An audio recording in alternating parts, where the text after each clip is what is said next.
നമസ്കാരം, മലയാളി വാർത്തയിലേക്ക് സ്വാഗതം. ഇറാൻ ഇസ്രായേൽ സംഘർഷം പുതിയ വഴിത്തിരിവിലേക്ക് പോവുകയാണ്.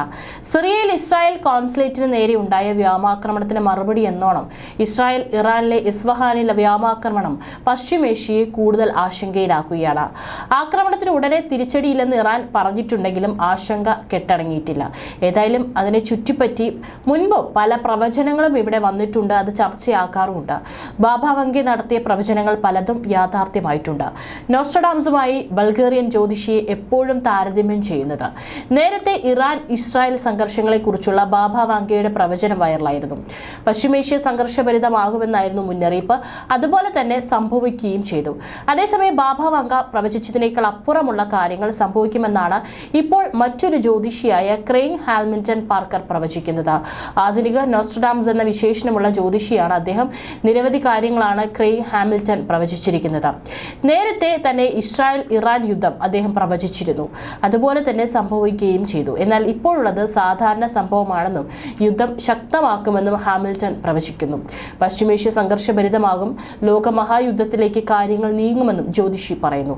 അതുമാത്രമല്ല, പല രാജ്യങ്ങളും ചേരിതിരിഞ്ഞ് ഇവരെ പിന്തുണയ്ക്കാൻ തുടങ്ങും. 9ഓളം രാജ്യങ്ങൾ യുദ്ധത്തിന്റെ ഭാഗമാകുമെന്നും ഹാമിൽട്ടൺ പറഞ്ഞു. കഴിഞ്ഞ ഇസ്രായേൽ ഇറാനെതിരെ തിരിച്ചടിച്ചിരുന്നു. ഇതോടെ ഇറാൻ അവരുടെ മിസൈൽ പ്രതിരോധ സംവിധാനം പുറത്തെടുക്കാൻ നിർബന്ധിതരായെന്നും ഹാമിൽട്ടൺ പറഞ്ഞു.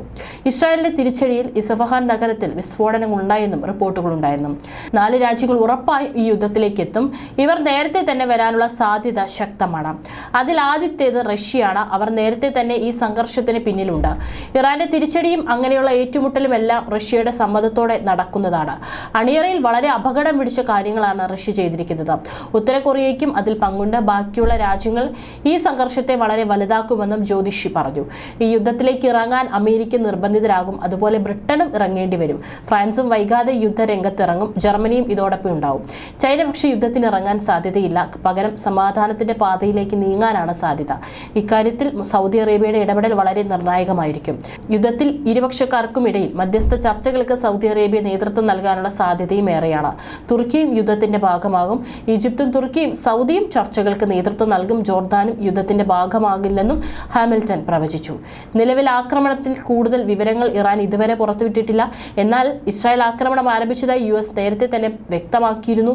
നയതന്ത്ര ചർച്ചകളോടെ ആക്രമണങ്ങൾ എത്രയും പെട്ടെന്ന് അവസാനിപ്പിച്ചില്ലെങ്കിൽ ഇറാൻ ഇസ്രായേൽ സംഘർഷത്തിന്റെ ഗതി എന്താകും എന്നാണ് ലോകം മുഴുവൻ ചോദിച്ചുകൊണ്ടിരിക്കുന്നത്.